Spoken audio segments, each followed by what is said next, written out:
Hi అండి, welcome back to మన rangoli kitchen channel. అందరు ఎలా ఉన్నారు? బాగున్నారా? నేను మీ రజిత మరో మంచి వంటతో మీ ముందుకు వచ్చానండి. అదే చామగడ్డ పులుసు. వేడి వేడి అన్నంలోకి చామగడ్డ పులుసు వేసుకొని తినాలే కానీ సూపర్ టేస్టీగా ఉంటుందండి. తక్కువ పదార్థాలతోనే ఎక్కువ రుచిగా ఉండే విధంగా బాగా నీళ్ళు నీళ్ళు కాకుండా బాగా చిక్కగా కాకుండా గ్రేవీ టైప్ ఎలా తయారు చేసుకోవాలో ఈ వీడియోలో చూపిస్తానండి. ముందుగా నేను ఇక్కడ ఒక పావు కిలో వరకు చామగడ్డలను తీసుకున్నాను. మా తెలంగాణలో అయితే చామగడ్డలు అంటామండి. మీరేమంటారు అనేది నాకు కామెంట్ బాక్స్లో తప్పకుండా కామెంట్ చేయండి. చామగడ్డలను ఒక గిన్నెలోకి తీసుకొని చామగడ్డలు మునిగి అన్ని నీళ్లు పోసుకొని దీన్ని పక్కకు పెట్టుకోవాలి. ఇప్పుడు ఒక పెద్ద నిమ్మకాయ సైజ్ అంతా చింతపండును తీసుకొని 2 సార్లు కడుక్కున్న తర్వాత మంచినీళ్ళు పోసి దీన్ని నానబెట్టుకోవాలి. మనకి చామగడ్డలు ఉడికేలోపు చింతపండు అనేది నానిపోతుంది. చామగడ్డలు మునిగి అన్ని నీళ్లు పోసుకొని చామగడ్డలను ఉడకపెట్టుకోవడం వల్ల మనకి చామగడ్డలు అనేటివి సమానంగా ఉడికిపోతాయి. ఒక 10 నిమిషాల తర్వాత మనం ఇలా చాకుతో గుచ్చి చూస్తే చామగడ్డలు అనేటివి ఉడికిపోయినాయి. ఇప్పుడు స్టవ్ ఆఫ్ చేసుకొని వీటిని చల్లారబెట్టుకొని వీటి పొట్టు తీసుకోవాలి. మనం ఇలా ఉడకపెట్టైనా చేసుకోవచ్చు, లేకపోతే పచ్చిగా ఉన్న వాటిని పైన పొట్టు తీసేసి అలా అయినా కూడా కూర చేసుకోవచ్చు. ఇలా పైన పొట్టన్ని తీసేసిన తర్వాత ఒకసారి బాగా కడుక్కోవాలి.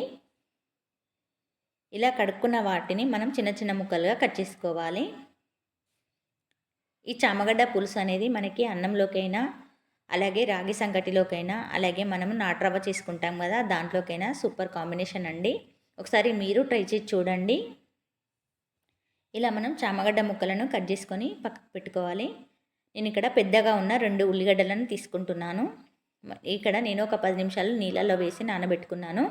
ఇలా మనం ఉల్లిపాయలను నీళ్ళలో వేసి నానబెట్టుకోవడం వల్ల మనకి పొట్టు అనేది త్వరగా ఊడొచ్చేస్తుంది. అలాగే 2 పచ్చిమిరపకాయలను కూడా తీసుకున్నాను.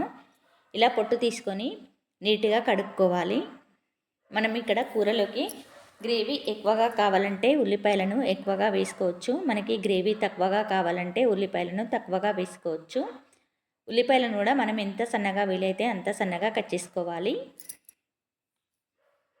ఇలా కట్ చేసుకున్న తర్వాత మనం పచ్చిమిరపకాయ ముక్కలను కూడా కట్ చేసుకోవాలి. నేను ఇక్కడ 4 ముక్కలుగా కట్ చేసుకుంటున్నాను. ఇలా కట్ చేసుకున్న తర్వాత ఇప్పుడు దీంట్లోకి కొత్తిమీర అలాగే కరివేపాకును వేసుకొని పక్కకు పెట్టుకుంటున్నాను. ఇప్పుడు స్టవ్ వెలిగించుకొని గిన్నె పెట్టుకొని గిన్నె వేడైన తర్వాత ఒక 4 పావుల వరకు నూనె వేసుకోవాలి. మనకి ఇక్కడ పులుసు కూర కాబట్టి మనకి నూనె అనేది కొద్దిగా ఎక్కువగానే పడుతుంది. ఇలా 4 పావులు నూనె వేసుకున్న తర్వాత నూనె వేడైన తర్వాత ఒక చిన్న టీ స్పూన్ ఆవాలు వేసుకొని ఆవాలు చిటపటలాడిన తర్వాత జీలకర్ర వేసుకొని జీలకర్ర చిటపటలాడిన తర్వాత కరివేపాకు, పచ్చిమిరపకాయ ముక్కలు, ఉల్లిపాయ ముక్కలు, కొత్తిమీర అలాగే ఒక చిన్న టేబుల్ స్పూను ఉప్పు వేసుకొని ఒకసారి బాగా కలుపుకోవాలి. మనము ఉల్లిపాయలలో ఉప్పు వేసుకోవడం వల్ల మనకి ఉల్లిపాయలు అనేటివి మంచిగా మగ్గిపోతాయి. ఇలా ఒక 5 నిమిషాలు ఫ్రై అయిన తర్వాత దీంట్లోకి ఒక చిన్న టేబుల్ స్పూన్ వరకు అల్లం వెల్లిగడ్డ పేస్ట్ వేసుకొని పచ్చివాసన పోయేదాకా కలుపుకోవాలి. ఇలా కలుపుకున్న తర్వాత ఒక టేబుల్ స్పూన్ వరకు పసుపు వేసుకొని పసుపును మంచిగా గోలించుకోవాలి. ఇలా గోలిన దాంట్లోకి మనం ముందుగా కట్ చేసి పెట్టుకున్న చామగడ్డ ముక్కలను వేసుకొని ఒక 5 నిమిషాలు స్టవ్ని సిమ్లో పెట్టి చామగడ్డలు నూనెలో మగ్గే వరకు మగ్గించుకోవాలి.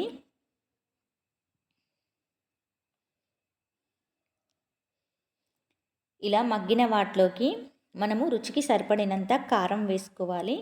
మనం ఎక్కువ కారం తింటే ఎక్కువగా వేసుకోవచ్చు, తక్కువ కారం తింటే తక్కువగా వేసుకోవచ్చు. నేను ఇక్కడ కారం అనేది కాస్త ఎక్కువగానే వేసుకుంటున్నాను. ఎందుకంటే పులుసు కూరలోకి కారం అనేది ఎక్కువగా ఉంటేనే రుచిగా ఉంటుంది.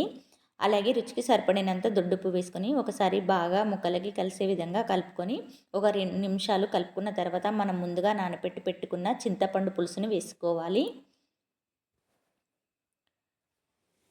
ఇలా చింతపండు పులుసు పోసుకొని ఒకసారి కలుపుకున్న తర్వాత మనం కూర కొంచెం ఎక్కువగా కావాలంటే నీళ్ళు కొద్దిగా ఎక్కువగా వేసుకోవచ్చు. కూర కొంచెం తక్కువగా కావాలంటే తక్కువ నీళ్ళు వేసుకొని ఒకసారి బాగా కలుపుకొని మూత వేసి ఒక 10 నిమిషాలు కూరను ఉడికించుకోవాలి.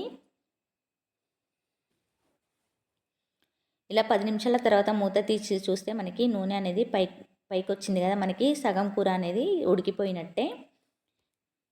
ఇలా మూత తీసి కలుపుకున్న తర్వాత నేను ఇక్కడ పులుపును బ్యాలెన్స్ చేయడానికి చిన్న బెల్లం ముక్క, అలాగే ఒక పెద్ద స్పూన్ వరకు జీలకర్ర మెంతుల పొడి, ఒక చిన్న టేబుల్ స్పూన్ వరకు ధనియాల పొడి వేసుకుంటున్నాను. ఇలా వేసుకొని ఒకసారి బాగా కలుపుకున్న తర్వాత మూత వేసుకోవాలి. మూత తీసి ఇప్పుడు మనము కొత్తిమీర, కరివేపాకు వేసుకోవాలి. ఇలా వేసుకున్న తర్వాత ఒకసారి బాగా కలుపుకొని స్టవ్ని సిమ్లో పెట్టి ఒక 2 నిమిషాలు కూరను మూత వేసి ఉడికించుకోవాలి. అంతే అండి, మనకి చామగడ్డ పులుసు అనేది రెడీ అయిపోయినట్టే.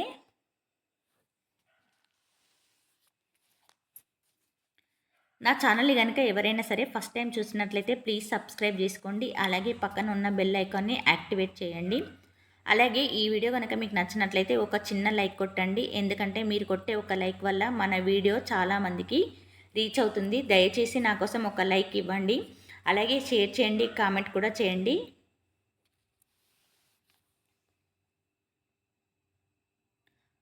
మరో మంచి వీడియోతో మీ ముందుంటానండి. అంతే అండి, చాలా సింపుల్గా చేసుకోవచ్చు చామగడ్డ పులుసు అనేది.